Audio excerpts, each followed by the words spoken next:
play offensive matchups, you know, like going into Jizuke's Comfort Pit, Echo, trying to play all in, trying to play for some kills like that. But we get EG on blue side here, and we'll see if there's any sort of switch up. Already in Champ Select, they are banning away Core JJ's Thresh. You mentioned at the end of last game, hey, get him off it. I feel like there's so many games, though, where people come away from it. If Core JJ happen to play the same champion twice in a row, then they're like, get him off that champion. He's too good. He has shown that regardless of champion from the support role, he's going to make big plays. Not a lot of champions can do what Thresh does, though. Obviously, the Dark Passage Lantern is very, very unique. I will expect now Team Liquid to go for something more hard engaged for Core JJ, because he has been so good at setting up plays for them. He's also a really big fan of Rel, so maybe we get to see Rel popping up here in this game. Change number 2, though, Pastry. Looks like they're off the Olaf train, and they're going to just switch right over to Udyr style. I mean, they like explicitly got off. They self-banned Olaf away from themselves on the blue side, so didn't even want to give this trade if they wanted to take Udyr first pick, which they did do. Camille and Thresh, the other 2 bans that have been kind of mainstays for EG so far in this series. And then Pantheon, Renekton, and Taliyah, just, I think, reacting to the Olaf ban in some ways for the last one, otherwise very standard. But Team Liquid always sure of their game plans. It's Kai'Sa and Lilia already locked in for TL. And they're leaving themselves open for a possible Camille pick as well. Let's see. On the side of Evil Geniuses, a couple of options still left. Nidalee and Graves, probably the 2 most prominent. Oh, just kidding. It was the first pick, Udyr. So looking at AD carries with the early Kai'Sa pick here, MF has a lot of possible big combinations for lane. Really like the lane, actually, even into Kai'Sa. Yes, Seraphine is probably one of the ones that pops up quickly because you can harass so hard, try and poke them under tower really early, and gain yourself, again, a similar foothold in the bottom lane to try and use Udyr for the dragon focus after your full clear. Try and get that one stacking early on, and we do get it this time around. Gonna keep saying it every time it's locked in because it was one of my favorites duo queuing with my friend. You throw out your Seraphine E. As it's traveling, you have time as a misfortune to make it rain on the person. That applies the slow instantly. It's super long range. You don't have to worry about minions either, and the Seraphine E will still snare them. I don't even have time to switch over Pastry and talk about the Rel that we were hyping up. Yeah, certainly a lot of synergy there, so excited for that 2v2, but there is the Rel that you asked for from Core JJ, so lose one playmaker, gains another. For me, it's not about, you know, oh, he's so good on Thresh, you have to ban it, and these other champions are worse. It's just like, stop the Core JJ momentum is the reason I like seeing teams ban away key players when they just combo breaker now. Exactly. Let's see you do it on Rel. So, you know, not as comfortable, not as warmed up. Is it going to be a problem? Absolutely not. Core JJ is a stud. He's going to be fine on this champion or just about anything else you hand him in the draft. So he does have Rel, which is very exciting. Rel is like all engage all the time in a lot of ways. But our phase 2 of the draft is continuing, and Jace has been banned by Team Liquid actually. So giving some respect to the impact carries. Yeah, actually pretty interesting here. Okay, so I wonder if they're actually going to save the final pick for Jensen then, because Jensen has been very willing to blind pick solo laners, and you're going to have to blind pick one of them if you're on red side, and then you can save you know, counter pick for the other one. Usually you blind pick mid and you counter pick for your top lane because it's a longer lane. You can take advantage a lot easier. But maybe with these extra bans, they are actually just trying to protect Alphari, get some AD top laner for Alphari for the top side, and then leave the counter pick for mid lane for Jensen instead. Split the difference, I guess. Yep, 1H, TF, and Jace banned away. Also, Yone banned because there's an AP jungler on the Liquid side, so they're a little bit more likely to gravitate towards an AD jungler, AD mid laner, sorry, and Yone is kind of one of the few that exists, and Jensen has already played it. So not, you know, the control mages he's maybe been more known for in recent years, but certainly a champion in his wheelhouse. Gangplank going to be banned away again, so once again, splitting the difference on as far as strong solo lane champions go, but I think it's pretty smart not to give Alphari Gangplank. He's rather good on that champion. And unfortunately, I don't think the Nasus for the jersey is coming out. Probably not worth it at match point. So, blind pickable top laners. Gragas available, Aatrox available. Those have a lot of very decent lanes.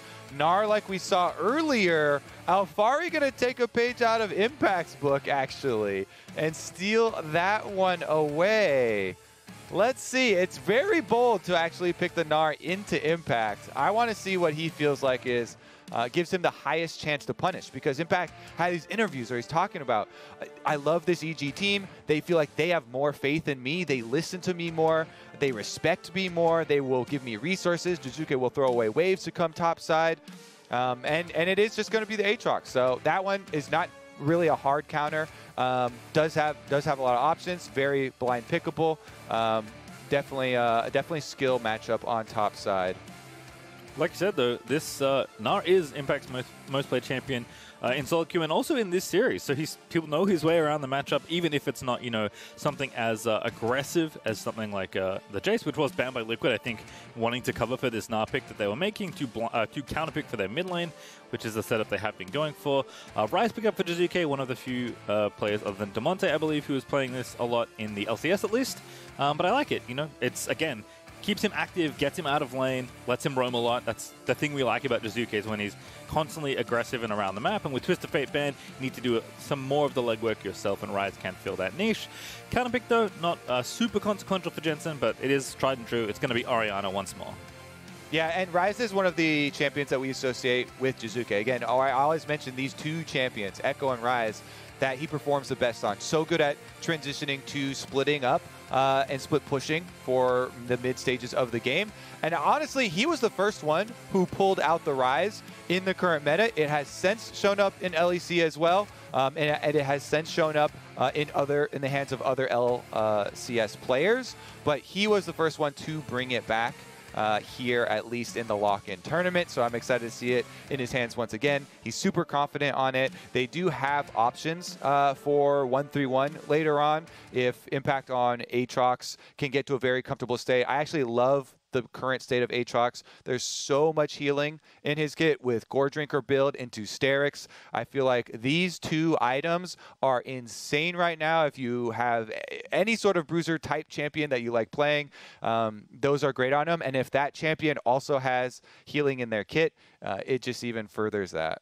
Yeah, Gore Drinker is one of the items I think people looked at and was like, huh, that's good on everything, right? Yeah, and as you said, if you can make use of it naturally as well with the way your champion wants to play, then it's even better. So I like the pick up here. I like the impact salon on the counter pick, even if it's not as sharp as something like the Jace that Alfari has shown us in the last two games. Impact wanting to, again, make a stand against his old team here, and EG are already off to the races. They are zooming out of base there with the Bear leading the front. EG going to start off with some sort of level 1 here, maybe expecting J to walk in toward this red buff, although Ignar is going to get a little bit of extra vision poking forward. I will say that the interaction was nerfed a little bit. We do get the level 1. He's all the way in. Yeah, J going over the back of the Dragon Pit, which he's done before, I believe, but well spotted out there by EG, who scouted. Now going to flash into Jizuke with the Flash E.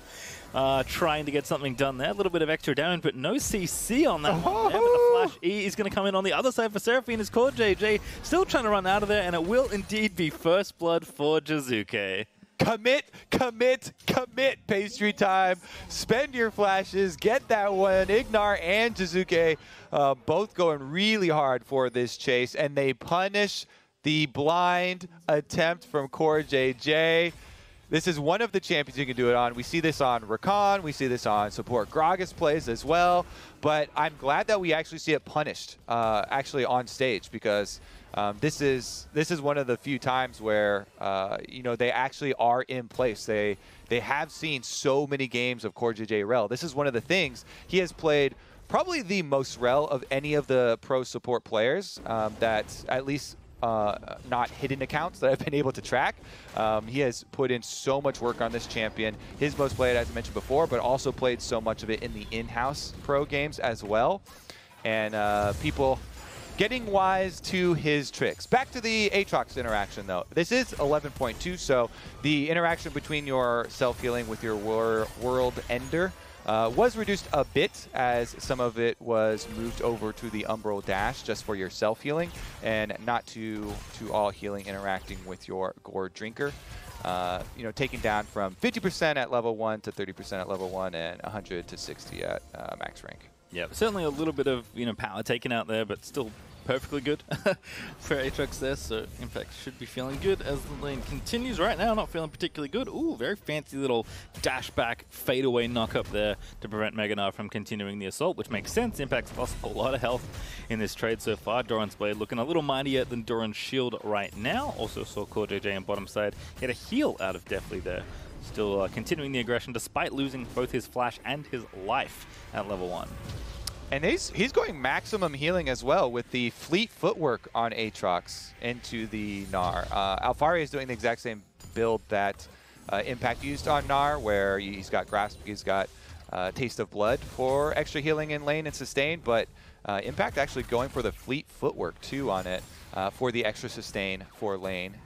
And it gives you that a little bit of extra move speed, which you can try and use to reposition for your Qs or land a better Infernal Chain. Santorin, haven't seen him in a bit, but both Udyr and Lilia have been just cruising through the jungle. It's going to be Crab 1 here for Santorin. And should be able to take this with no problems there. Jensen also pressuring just in case, but we know Svenskeren is back in base, having bought a Ruby Crystal, so just another pleasant clear here for Santorin, as both these junglers, at least in the early game, have mostly just been power farming, with the exception of Santorin's gank in the last game, as CoreJJ once again makes an attempt with the Hex Flash. And Svenskeren actually is going to be able to sneak up and grab this crab, despite doing the early recall after full power clear, and then back up to the top side.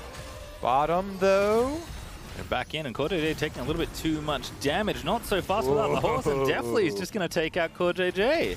Well, guess what, Pastry? You get him off the Thresh, and you get him with the level 1 counter, and TL falling apart. Ooh, stun hits in midair as well, but a good hop from Alphari does keep him safe. Is forced to flash, though, so had to use the summon spell. CoreJJ also ignited down there, so he gets full punished in the bottom lane 2v2, with Ignar getting low, but not down just yet. Yeah, really good focus there from the EG duo, knowing there's no flash escape here for CoreJJ. He charges in, he drops his Ignite, and it's a really good turnaround. Let's take another look. They land the snare here with the double cast from the passive for Ignar. Never mind, let's get back to live. Or Impact.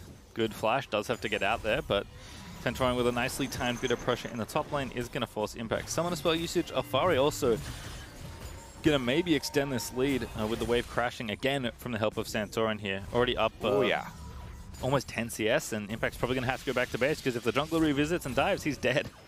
Look at how hard they're fighting over lane priority on the top side. Alphari, with his first purchase and teleport back out, went for another Doran's Blade, investing in a second starting item to keep up the pressure here on Impact. Impact does stall his recall, pick up this extra wave at the tower, but yeah, a lot of options for healing for this top lane matchup for both sides. So healing cutting definitely will go a long way. See about the shield breaking too. Remember for Rel, he can break through with the Q through Seraphine's shield that she can put up. Another E attempt, but this one not going to hit. Svenskeren is also down here on the bottom side of the map. Will be spotted by Team Liquid's wards though, as Impact also TP'd back to the top lane.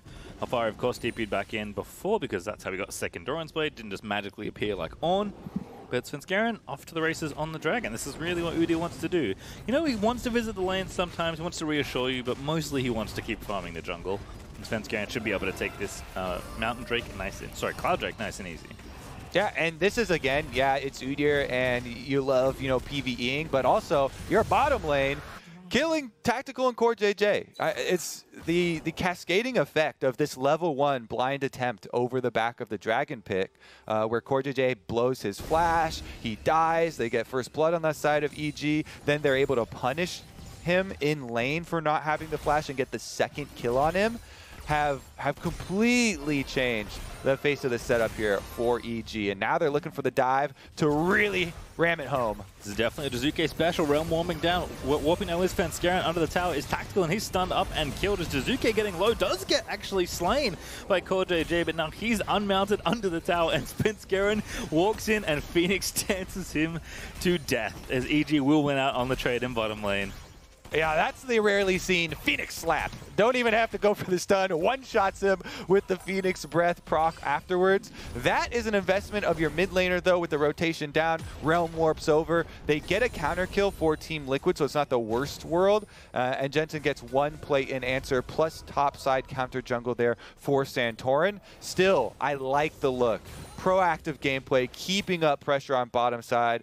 This Kai'Sa is a huge part of the Team Liquid win condition.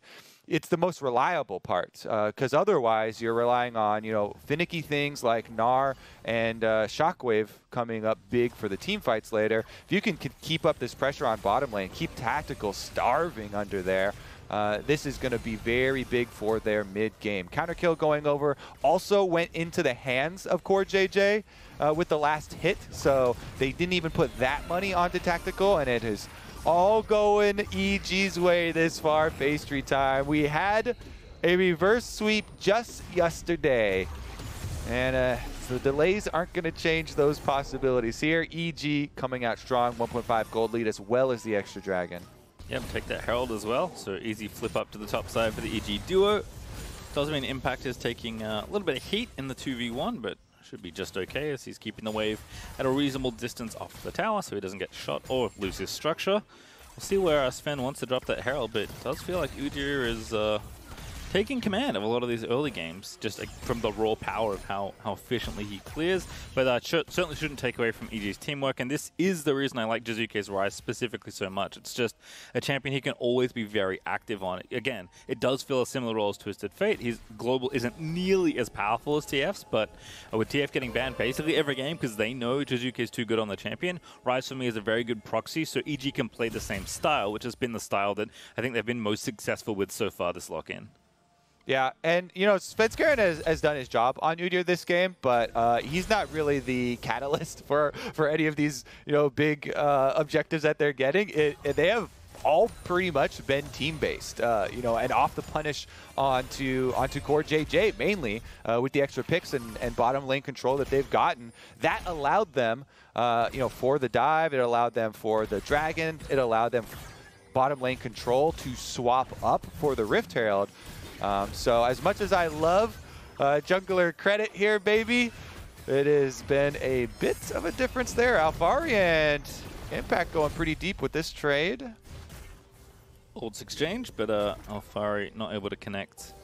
The bowler was a minute in the way, I believe, so decent trade back and forth, but again with the healing for both of them, shouldn't be too eventful there as CoreJJ is continuing to join Tactical up here on the top side because Scarin is leaning there right now. In fact, I also see Jizuke on the minimap, so everybody knows what's up. Santorin is here in the area to prevent any sort of dive, but we'll see how long he wants to wait here. Does get that ward though, and now they know Santorin is on the Krugs. Yeah, and they also see Jizuke reappear in mid lane. When the wave does come back mid, he relieves that threat of Realm warping up, and so Tactical and CoreJJ can stay under the tower. All kind of cards are down. Everybody just decides to back off because it's way too dangerous there. So just the full reset, tiny bit of damage up onto the turret, and we're only 11 minutes into the game, so you don't have to use the Rift Herald this early on just a couple of turret plates. You can wait for a better opportunity. Like this one, Jizuke Realm Warps around the back is a very sneaky looking gank there. And now Alphari in a 1v2, he absolutely cannot win as Impact will get the kill credit. Q3 kills on Aatrox are the most satisfying thing that you can come up with in this game. Really, really big dunk right there. Jizuke, Realm Warps, Pastry. You've been singing his praises about his map mobility with this champion. He does it here again. Impact specifically called out Jizuke, saying that Jensen, when he was on Team Liquid, would opt for the turret plate mid or for the extra wave, but Jizuke has no problem giving up a wave, moving to try and invest resources in Impact, and there is proof right there. From his words, straight onto the Summoner's Rift. Jizuke makes the play, and it opens up once again. Svenskeren to take another objective. Top side, they're back at it. Yeah, Tactical in trouble here. Jizuke at it again. Great chain there as Tactical's going to try and KI out of the way, but Jizuke still chasing in. Needs to land the root there. Does have the E on top, and the Q is going to get flashed as the channeled ulti from MF is not going to get onto Tactical as he did flash in. Now the pull from CoreJJ. Going to find the counter engage as Jensen finally going to join the fight. Alfari here as well as a great shockwave finds Igna. See you later as Jensen's going to grab that. Now Alfari about to transform. He does get rooted though as Jensen grabs the double kill, and Team Liquid unlucky to not get more as EG do disengage despite losing 2. Signs of life here from Team Liquid. Big punish. Can they get more out of it? With Impact and Jizuke sticking around here, they might.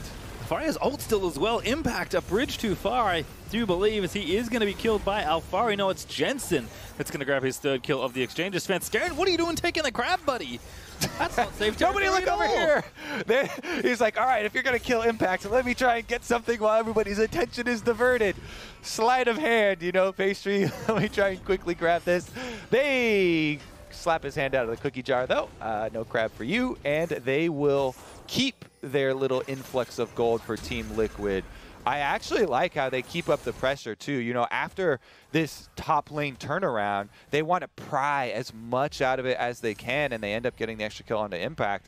That's big, sticking around for it. So, no chance there as they bring 4 members up. It is going to be a collapse, and just barely squeezing out the flash from Tactical as Jizuke committed to throwing the last Q there. So they do get double summoner spells, but those summoner spells are enough to keep Team Liquid alive and bring in EG too far on the dive. They close the trap, everybody comes back up, Santorin lands the sleep to ensure the 2nd kill, and then with the honey fruit, I don't think Impact was expecting them to be this healthy, but all 5 honey fruit picked up right there by Alfari and Santorin allow them, they just turn and burn, focus fire down, Impact to get that extra kill. And CoreJJ gonna have to buff for a dash. Flash. Does indeed escape, but Svenskeren is not done chasing just yet. Udyr keeps on going. Jizuke's here as well. Svenskeren taking too much damage. He's gonna live. No, surely not as Tactical. Will shoot him down there using the ulti, but Jizuke is gonna flash in and make sure he can get the trade kill as now Igna's roamed up and Santorin gonna be cut off here by Impact as he will flash away, but here comes the Realm of good interrupt there by Jensen. They're gonna turn it back around. Jizuke gonna go to sleep. The Lilia burn is on him and he will fall down as the channeled ulti from MF is gonna do a little bit of damage, but not enough as Alfari flashes in over the back of the Rift Herald pit. Is going to make sure Impact does feel the pain as Alfari. No, once again, it's Jensen who is just here to secure every single kill, getting yet another one. Action-packed Pastry time. EG want to keep pressing this game, but Team Liquid are willing to throw down. Jensen, huge shockwave on his rotation up to get them out of that Realm Warp. He gets 2 back in, and it is now a bloodbath. What a swing. Team Liquid fighting right back through this one. They want to finish this one out with the 3-0. 15 minutes in, they will pick up this Rift Herald that will even up the gold count, and now they can prepare for Dragon. 1 minute, 45 seconds away, plenty of time to go recall, purchase control wards. I want to see them in everybody's inventory slots right here. We've got 4. Alfari has not recalled yet. He could fill in the last slot as well as they transition their vision resources back down towards that bottom lane objective. CoreJJ trying to bait in here. Really good transformation on the Rel, so he's able to gain his distance, then pulls in Svenskeren to ensure the counter kill here. But really it's about the minimap. You see the transition up. Jensen walks up through the jungle, and then you have Alfari trailing on this Gnar. Right there, shockwave for Jensen. They jump on it, even with 4-3 numbers advantage for EG on the map. Because they are split, but Team Liquid were grouped and focus fire down off of that shockwave. Those 2 kills, they transfer it into a big comeback here. Everybody converging down around mid, though.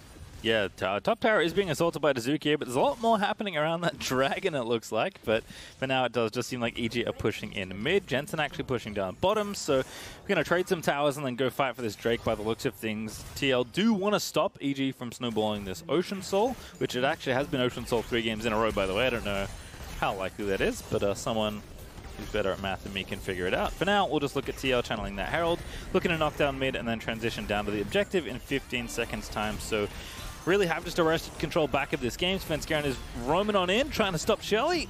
but doesn't get it done, just barely missing the kill before the charge is finished off. As TL will lie in wait here around this objective, and I don't think EG are particularly interested in trying to fight for it right now. I think EG would like to use a flank from Jizuke. They've got the Rise trailing down right now. Realm Warp is up. Impact again also on another pretty good flank there, but Shockwave is at the ready. Oh, Rel goes in, finds two. There's the three-man Shockwave call. JJ just sets it up, and Jensen knocks it down. That's going to be a double kill for the Orianna. Impact is going to be the fourth kill given over as Tactical's over the wall and gets a double for himself. And it's only Jizuke who must watch Team Liquid take the Drake. That was a stunningly good engage by Core JJ. Even with how disastrous the early game was for Core JJ, now on this Rel, combining Magnet Storm with the Shockwave, you just are in a bounce house there. Knock-up after displacement, and Team Liquid come thundering back. In a matter of minutes, they flip the entire table. Now they are up 2.5k gold for themselves with the extra dragon, stopping the stacking from EG. 7 kills now to Jensen's name.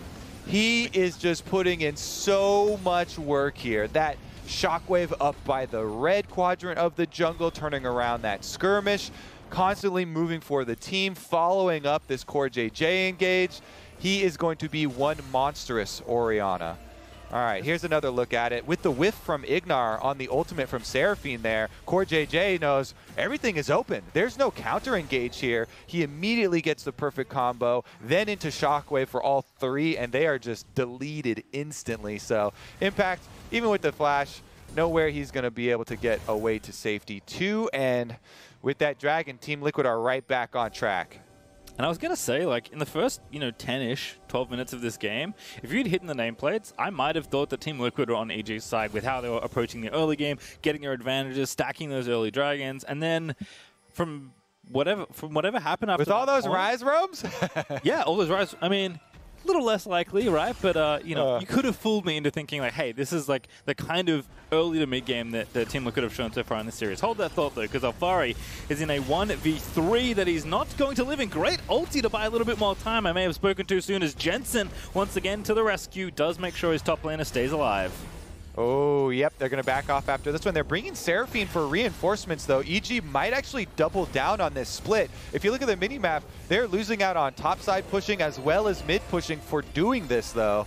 Ignar missed his ult too, tried to get it over the wall and be a bit cheeky, but now in a 2v4 for Jensen and Core JJ. Zalfari has backed off, but as you said, the mid lane is in trouble. Good flash out there for Jensen, who does get exhausted, but another great Shockwave combo with the Rel. Double stun to follow as well after the tether, but Impact will take out Core, as Jensen was not able to get a counter kill this time.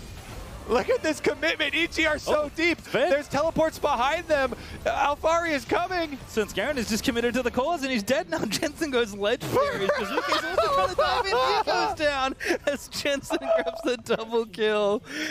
And I think it's just, pushing a little too far here on the EG side. I get it. You want to try and something, but game's just going from bad to worse. As Tactical is dancing, laugh spamming. And as he takes down Ignar and pops the emotes, as Team Liquid, I think they know the answer. I think they know, Kobe, that they're going to the finals. Yeah, that is way too far. They're pushing so deep on this. They actually, I think they had the call, and they were like, hey, Alfari's teleporting behind us. We can't go out. Everybody in. And it just looks so comical as they just run, flailing around, running towards Jensen, dying at his feet. 9 kills now to the Orianna with those 2.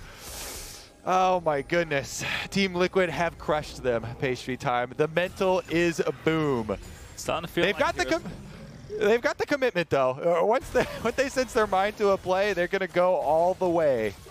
I mean, that's the glory of Chemtank Udyr, is you can go anywhere you want on the Rift, most likely. It's just with great power, you must be responsible, Kobe. And Svenskeren committed a little too much Chemtank juice there as, Baron not going to get moved off there. In fact, it's just instantly taken down. As Jizuke going to get danced on there by Tactical. Jensen, though, will be slain. Finally, 1,000 extra gold goes over, but Asleep is definitely at the wheel, which is not where you want your AD carry to be, but instead it is actually Kai'Sa that gets jumped on there as Impact and Sven are able to find that kill with Svenskeren himself. It's going to go down as there's a double kill for the Lilia, and Impact is the only one left alive on the EG side. They didn't stop the Baron. They're not going to win the team fight as Team Liquid are going to ace EG for perhaps the last time this series.